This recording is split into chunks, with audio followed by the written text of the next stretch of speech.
Good morning, everyone. This is AV from Avera Advisors, live on this wonderful snowy Wednesday morning. It's a slightly different setup today because I am not in our offices. I'm in Nashville visiting our legislators and talking about a host of issues that are in this legislative session that are important to our region. So, things that I get to do on a daily basis other than be CEO at Avero.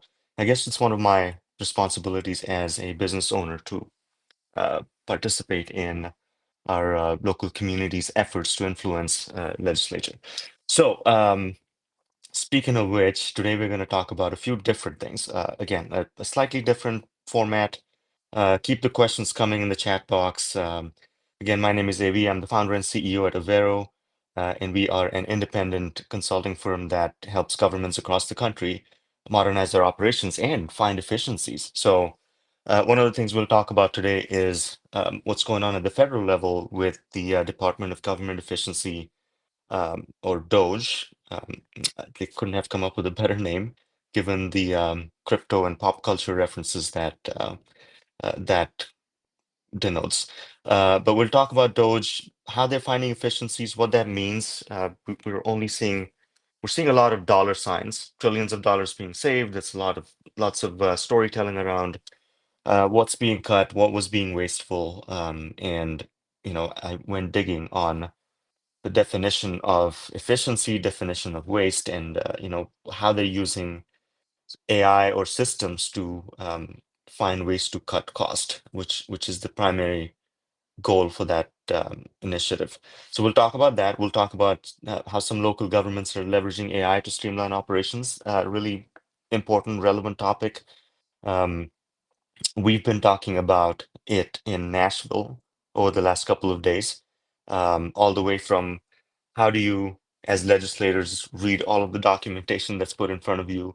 You have your legislative aids, but are you leveraging AI to sort of inform you on the things that you're asked to review and vote on? So, really fascinating discussions around that.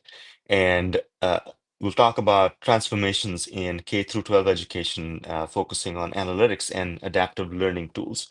So, just doing a quick roundup on things that are relevant, things that are in the news, things that people are talking about. And if something interests you, pop in with a question or a comment. I love hearing from the audience. I love hearing where I might be wrong.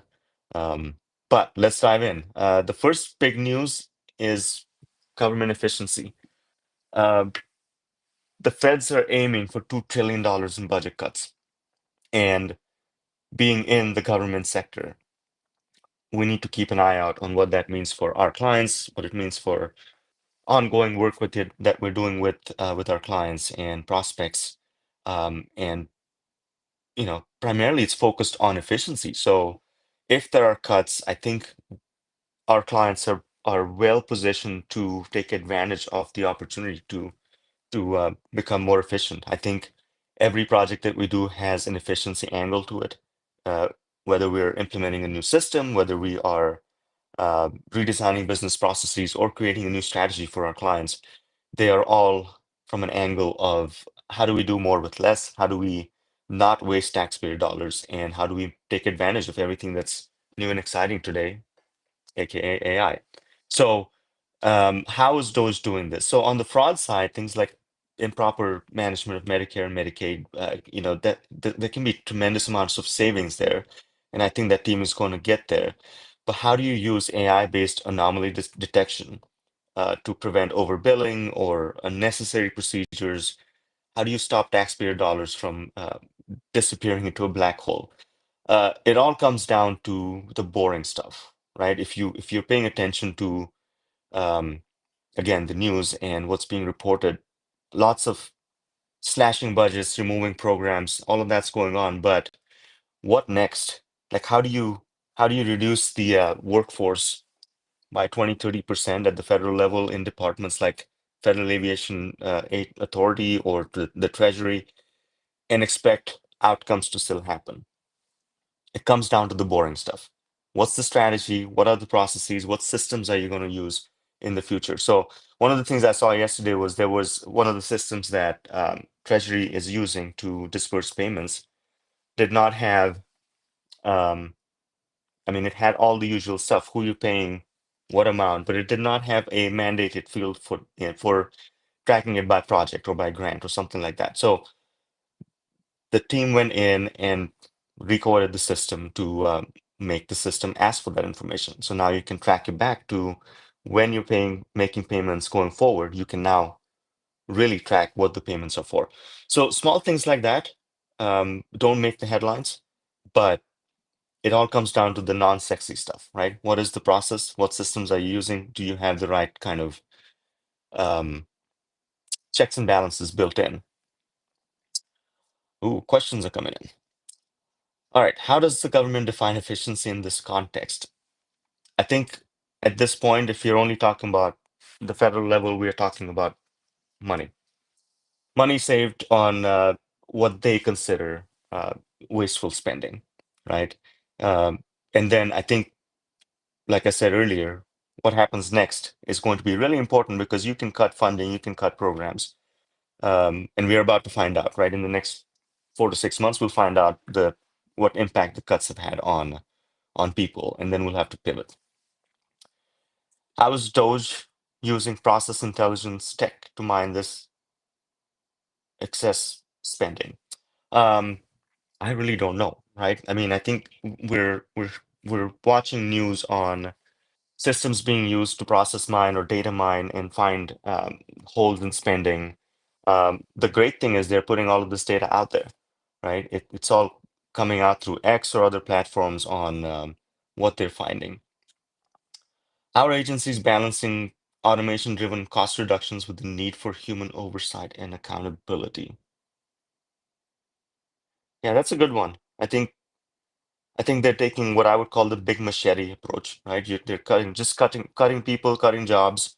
Um, there has been no talk of balancing automation-driven cost reductions. I think AI will play a big role in whatever happens next. Um, Reduction in the workforce, we'll have to see how that impacts the actual work that's being done. The grand theory is that um, they're cutting costs and cutting jobs where people weren't necessarily doing their jobs, right? That is the theory. And if we find out next that um, that wasn't true, or that wasn't completely true, then we'll have to really talk about um, how we're going to use AI and technology to do the stuff that people used to do in these agencies. So going back to my notes and what we wanted to talk about. So how are they using AI? Well, let's dive a little deeper into this. And why are we talking about this, right? We're not a news channel, but we are keenly interested in efficiency. We're keenly interested in government efficiency because identifying potential savings through AI and software and cutting costs sounds awesome in theory, but the real devil is in the details. Data governance, stakeholder buy-in, and ensuring that we are using technology ethically is really important. And we at Avero have a track record of providing strategies to our government clients and prospects to do this right, right? The DOGE and all of this news around it seems great because it's new and exciting, but we've been doing this for years at the local level. Of course, not in the same way. Our approach is more future-looking, forward-looking. It's more strategic. We help our clients identify inefficiencies in current operations and then find better ways of doing it, either through automation, through technology, through redesigning their organization in a more strategic way. So going forward, a lot of that work will have a big AI um, component to it, right? We've come up with an AI maturity model that plays a big role in understanding where your organization stands today and how capable are you for taking advantage of all the cool things that AI brings to the table. So we'll talk about that in a future livecast. Questions coming in? It's not. Okay. So let's talk about fraud and how is AI used to detect fraud. There's a lot of news and articles out there on the capabilities of AI and the promise. How is it actually deployed without letting algorithms run amok? How do you put the gates in that provide safety for mistakes that AI might make. Every day that you use ChatGPT, there's a line at the bottom that says it might make a mistake. So let's see. So let's talk about fraud detection in the context of what's happening today. So how do you detect fraud today? It's considered to be pay and chase, right? A lot of times governments um, follow the model of if there's a PO and an invoice shows up, let's pay it. And then you chase it down later when someone says, hey, that invoice shouldn't have been paid. There might be some fraud going on there. And the pay and chase model has been going on for a while. So how do you change that by using AI? It's widely inefficient. It's like discovering that your credit card was stolen, and a year later you're trying to dispute the $500 charge for, I don't know, inflatable flamingos. So it just goes back to doing the processing right, the process um, design of the process. How do you set your policies, and what kind of milestones and gates do you have in your internal processes? What kind of internal controls do you have? Because yeah, you can use AI to detect that, but you'll have to do the process work before and tell AI what you need to look for before you let these models do fraud detection for you. Um, but it can be done. AI could revolutionize fraud detection by flagging suspicious billing patterns or claims, but it can't just happen without doing the upfront homework, right? Again, it goes back to doing the hard work, the non-sexy work of thinking about your processes, your internal controls, and then telling AI what needs to be done. So building strategic frameworks come first, outlining clear goals, metrics, and lines of authority. Because again, if you've tried using AI to do any kind of data analytics, if you're even if you're using the best model in ChatGPT Pro, it still needs to be trained really, really well. So building the framework, outlining clear goals, setting metrics and lines of authority is the first step to take in creating sort of an AI-enabled fraud detection process. Um, Developing robust systems. AI, ensuring that the AI has secure data feeds and real-time analytics is really critical. We've talked about this a lot. AI is not going to work for you if your data isn't pristine, if your databases and whatever stores of data you're using, your shared drives, your Dropboxes, your OneDrive, if your data is not organized, if it's not set up correctly, AI is not going to work for you. So the second most important thing to do is developing robust data management processes. Again, goes back to processes and policies, and then establishing repeatable processes, setting up oversight committees, automated reports, well-defined escalation paths. Because what happens when an AI systems, sorry, I didn't mean to have a thumbs up there. What happens once you detect the fraud? What happens next? What's the escalation process? What is the management approach to all of this is really, really important. So where do you start building a strategic framework? I think strategic planning is critical. Uh, we do a lot of IT strategic planning, and we do a lot of AI strategic planning these days. By the way, really cool line of work that we have just launched, and it includes um, an AI maturity model. Again, think about stair-stepping this. When you're at level one, you probably shouldn't be buying something and trying to implement it. And level one means you don't have all of the things I've talked about: repeatable processes, documented policies, a good IT organization, um, and a technology strategy that spans 3 to 5 years. That's level one. You need to get there before you start implementing AI tools. I know there's a huge rush and a sense of urgency to implement the next chatbot, to implement the next AI-enabled uh, customer service rep. Do that, but I think you also need to be ready for the next thing. How are you really going to take advantage of an agentic workforce or um, chatbots that really think for themselves without human intervention? You need to think of all of that before you launch into the future, and we can help you do that. So where do you start in building a strategic framework? call us. Let's work on an AI strategy together. Let's see where you stand on your AI maturity model, or AI maturity journey, and let's get you to level 4 or 5.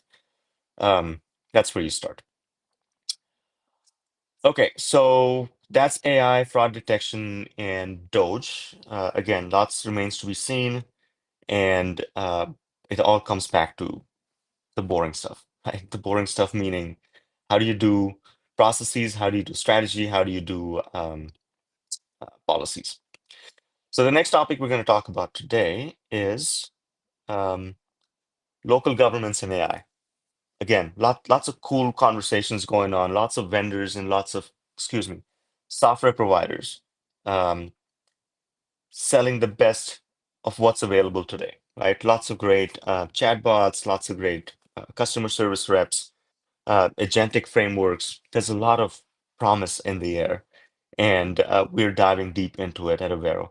Um, so a few examples that have sort of caught my attention recently, on automating the work of government through AI, right? Palm Beach County, Florida, they claim to have saved $1.9 million annually by using AI to classify, extract, and enter data from thousands of documents. So we've seen this recently. We had Erica Olson from Madison AI on here a couple of weeks ago, and Erica's work and Madison AI's work involves public documentation, which is pretty cool. Go check them out, because every government agency, every quasi-government agency has a board of commissioners, of a council of council members that have to put all of their business out to the public. If you go on any city or county's website, you'll see their board minutes, agendas, budgets, everything is public. So using that data and working with these agencies, a lot of AI vendors,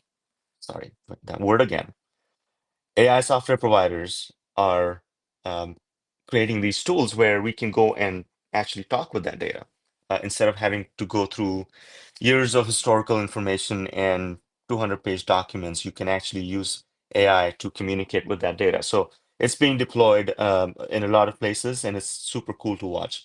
And it works because I think the county set up some clear data pipelines, training protocols, and an ongoing maintenance plan. Again, if you're going to buy an AI-enabled something, make sure that your backend is secure, that make sure that you have the right data, that it's in the right places, that it's the right data, because AI hallucinates. Even the best models do that today.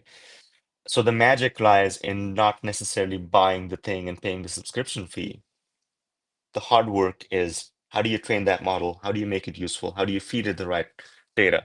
And we're going through this internally. We're automating a lot of processes internally. We are AI enabling a lot of processes. Um, this isn't AI today, but could be in the future, right? My avatar has been made, but it's not prime time ready, because it's just, if you look at an AI avatar, you know it's an AI avatar. So back to Palm Beach County, I think they did a lot of the heavy lifting upfront, because documents don't magically process themselves. You need a well-designed system to keep automation accurate and up to date. So again, if you are in the market for an AI-enabled something, make sure that you have the technological and organizational maturity to take those processes and systems on. All right, questions, comments. All right, Kyler says, are any two local government strategic frameworks the same? How do you know what is best for your unique community? Great question. I think a lot of it is standard, because you are a government agency, you are in business to provide services to your community. So from that standpoint, they're the same. Um, a lot of times they're unique sort of um, infrastructure needs, their ground reality is different. They've made decisions 20, 30 years ago that impact them today in terms of systems and processes and how they're set up. It also differs from agency to agency based on what kind of services they provide, right? Some cities are full service organizations. They have police, fire. Some have hospitals, um, EMR, things like that. So it really depends on what services are being provided. So strategy or strategic frameworks will differentiate from city to city. But when it comes to AI maturity, I think the same frameworks can be applied. You're just looking at it from a different sort of lens, because traditionally when we do IT strategic planning, you used to look at your tech stack, your enterprise systems, your cybersecurity, and now you need to look at how can AI help you in the future? Is an agentic workforce um, going to be useful to this organization? I think yes is the answer for most organizations, but to what extent and how is going to be really important. Because here's my theory.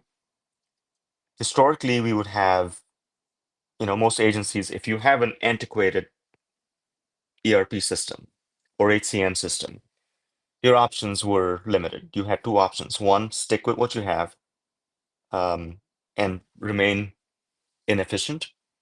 Two, raise the money and the political capital to go out and buy a new thing that's now going to take 2 or 3 years and cost you X millions of dollars. I think a third option is going to emerge, and I think that's why most major software providers and uh, implementers are coming up with an agentic framework that will either live within their system or they're going to sell it to um, their customers as an add-on. So that's going to change the landscape, because traditionally, again, the strategy was your ERP system or your HCM system doesn't work, go get a new one. And then there's a whole other method of doing that. The third option that is about to emerge is can your can your organization use an agentic workforce with your existing legacy ERP system or HCM system and get you the outcomes you need? I don't know that it's ready for prime time yet. Again, I'm using that word again, but it's being talked about a lot. I think that third option is going to emerge, and as we create strategic frameworks and strategic plans for our clients, I think that's going to play a huge role in defining their strategy for the future. Because not everybody can, not all of our clients can take on a $10 or $20 million modernization effort. And I think the third option is going to be fascinating to watch.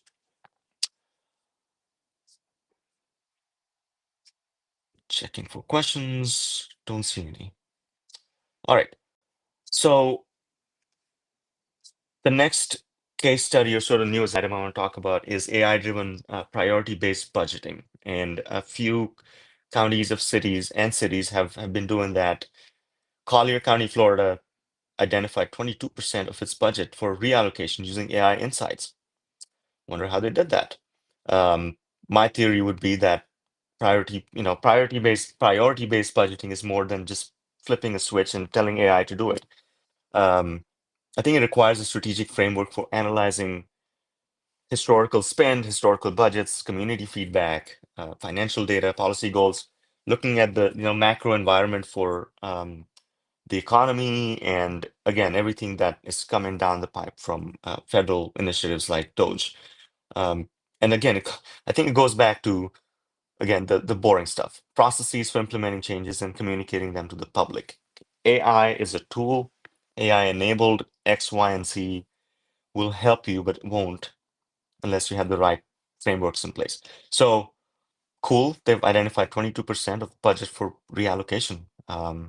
Excellent. And if I were doing this, I would think you need to feed a model historical budget information and then get feedback. It's really cool. I mean, someone asked me the other day, how do we learn about more about AI? It really is on you. We can do seminars and we can do live streams like this, but if you're not educating yourself, and there's a lot of avenues of doing this, go on YouTube, go on our channel, go on several other channels that are out there, and just dive deep. Spend your own time. Don't expect your employer to just set up a classroom setting for you to learn about AI. Do it. It's out there for you. Questions coming in. What about, hang on. Are the requirements gathering processes the same for ERP and AI systems? Oh, great question. So requirements gathering itself is changing, right? We're going away from Excel-based 10,000 line items on things that used to matter 20 years ago, but they don't anymore, right? You need to make it focused on outcomes. So it's changing anyway. How do you put ERP and AI systems together and ACM systems? Start with the outcomes. Once again, you don't need to go down to how you want this AI enabled system to get to the outcome for you. But if you're not clear on the outcomes, you're not going to get any AI to do the thing for you. We've been trying to automate several things again at Avero, and it's helped us learn about AI a lot. Because if you are to believe any of the live streams or videos online or YouTube channels that I just talked about, it seems so simple. You just take the thing and you assign it to an AI agent and you do it in make.com or N810 or Nathan, I don't know how you call it, and the thing just does the thing. But there are so many moving parts, so many nuances to it. You need to really understand how APIs work. You need to understand how data cleanliness is important, because if you're feeding the AI LLM garbage data, it's going to understand garbage data. It's going to come up with garbage outcomes for you. So requirements really start with outcomes, and then you break it down. You really chunk it down into what does it mean? Let's take an example. We've been trying to automate our um, RFP analysis process internally, meaning our business development or strategic growth team looks at hundreds of RFPs every year. They read hundreds of RFPs. Then we decide which ones to go after. And we're trying to automate that process using AI. So the first pass of that was, here's 100 RFPs, read them, and tell us which ones we should pursue based on what you know about Avero. And it got it all wrong.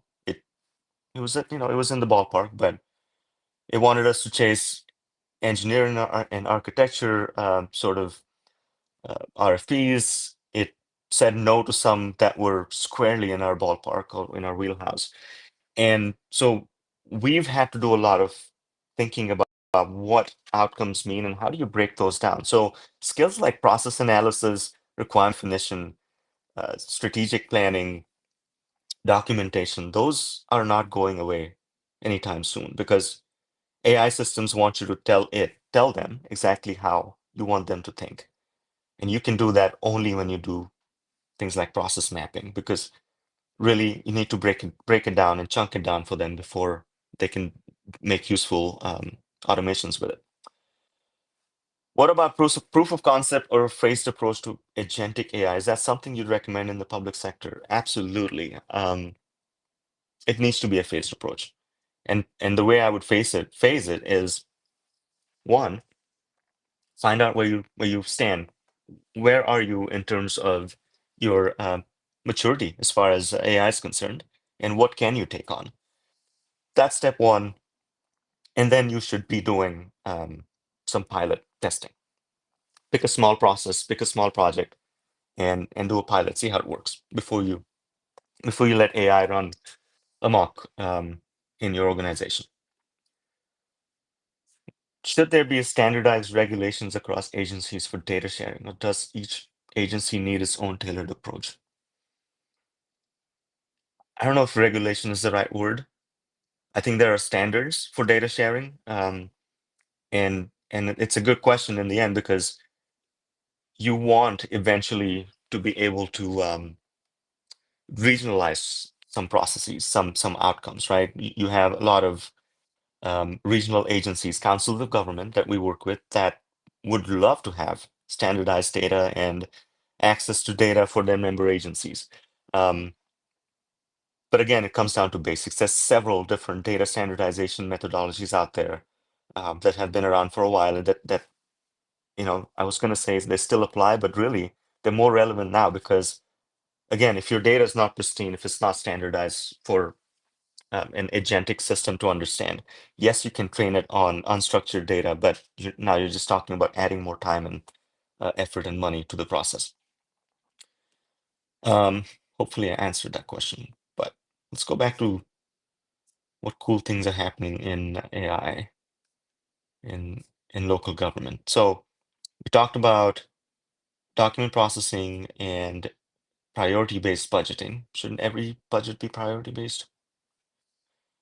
And then AI-powered resident chatbots. So chatbots have been around for a while, right? You've had static chatbots. You've had it's almost like an IVR tree where you used to, tell the chatbot exactly what to do. And now you have generative AI chatbots that crawl your website and learn about your business and become this intelligent conversation with anyone coming to your website.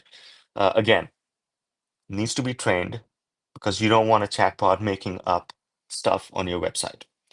Um, but chatbots are handling several things, and I think as you think about the labor shortages and how some industries are not able to backfill positions, it's really important to understand the context of chatbots and phone-based customer service reps that are not non-human. They're, agents.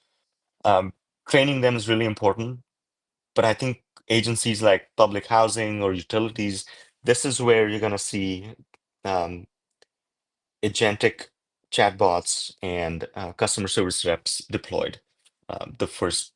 The first wave of this is happening today. You might be speaking to um, an AI agent on the phone and not know that you're speaking to an AI.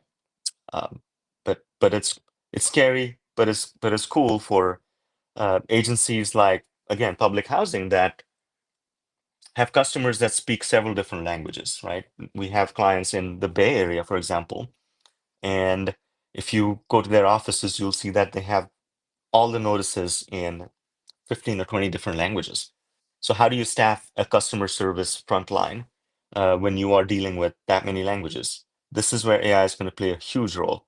Uh, because if I'm calling and I don't speak English, I can ask for my native language. And on your end as a client, you don't necessarily have to build a specific IVR call tree for this. You can just train um, an AI customer service thing to do it for you.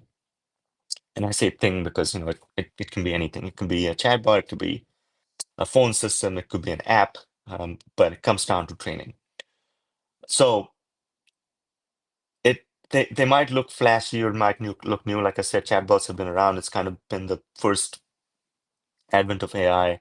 But really, if they don't integrate with your CRM or ticketing software or ERP or HRM, HRIS, it's not going to work. Maintaining data security and having an escalation process, right? AI can get lost in the loop. So how do you, as a human, then once you realize you're not talking to a human, how do you get it to point you to a human? Again, comes down to training.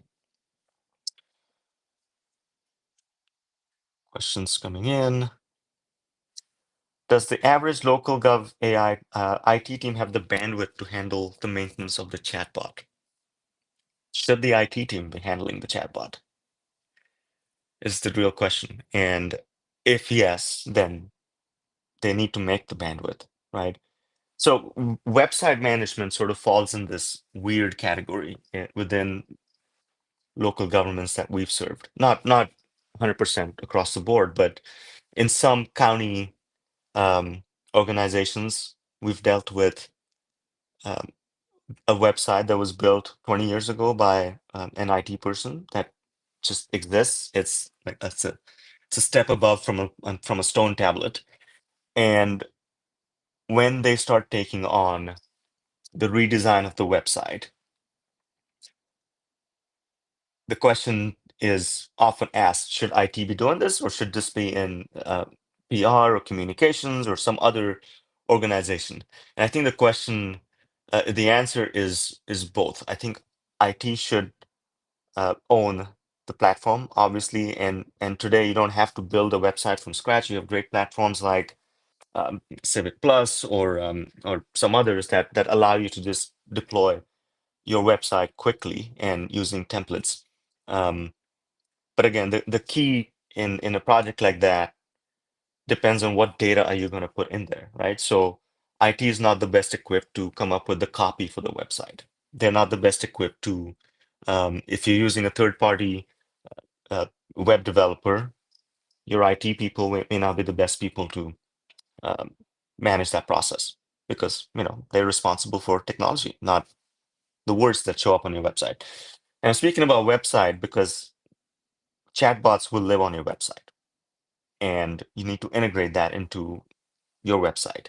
So who does that? Who trains the chatbot? I think that could be IT, but the copy of the website, the data that the chatbot is supposed to be trained on, how it talks to people, there needs to be collaboration between IT and other departments. Will chatbots ever be able to replace human decision making in complex scenarios, or will they always need a human in the loop? It depends. Will they be able to replace human decision making? Yeah, but should we be trusting that in like high stakes processes? I think human in the loop is really, really important. Going back to our example of trying to automate the RFP decision making process, we need a human in the loop because I don't trust the automation yet. When it gets good, we'll decide. But the final decisions need to be made by humans in that example. So it depends on what the process is and what you're trying to get an AI agent to do. Many ERP vendors claim to have AI-driven insights. How do we separate real AI capabilities from marketing buzzwords? Use the word vendor. I got a lot of grief the other day from a friend of ours for using vendor, and it got me thinking. I just posted a video yesterday on vendors versus software providers, partners. Vendors is kind of transactional. But anyway, to your question, how do we separate real AI capabilities from marketing buzzwords? There's a lot of marketing buzzwords. It's super easy to create a mock-up of a thing that you're going to build in the future. Vaporware used to be a thing. I mean, it still is. That phrase is used for things that don't exist that you're selling. You can easily create marketing on, Canva. You can get AI to create you a product brochure and start selling it before you actually have built it. So, word of caution, when you're looking at demos and software providers are telling you that this great thing's coming down, this is no different from our advice to our clients and prospects over the years. If you can't see it in a demo, if they can't show you a use case, it doesn't exist. There's no such thing as it'll be here by the time you go live next year. Same thing applies here. So um, if someone claims to have built something that's cool, make them show you. Next question is, I want to know if procurement can be replaced completely by AI. Can be? Yes. Should it? Probably not. Um, and I think we either released or about to release a deep dive into procurement systems on YouTube. Go check it out. It'll tell you the nuances. That in that video, I walked through the whole process on how to automate or modernize your procurement processes. And there's several parts of the process where human in the loop is going to be really important, right? You're talking about spending government taxpayer dollars, and you really want to make sure that leave AI aside. Your processes should be automated. You should be using modern systems to do things like budget checks and making sure that you're not overspending your authority and things like that. But when you layer AI on top of that, you can you can make things even more automated. You can make better decisions on how to budget for certain things, right? How many sweatshirts did we buy last year for Parks and Rec? How many were we budgeted for? How much did we spend with a particular vendor? And you can use that in your budgeting process that then dictates how procurements run and how efficiently you're doing things like inventory control and minimum order quantities and things like that. So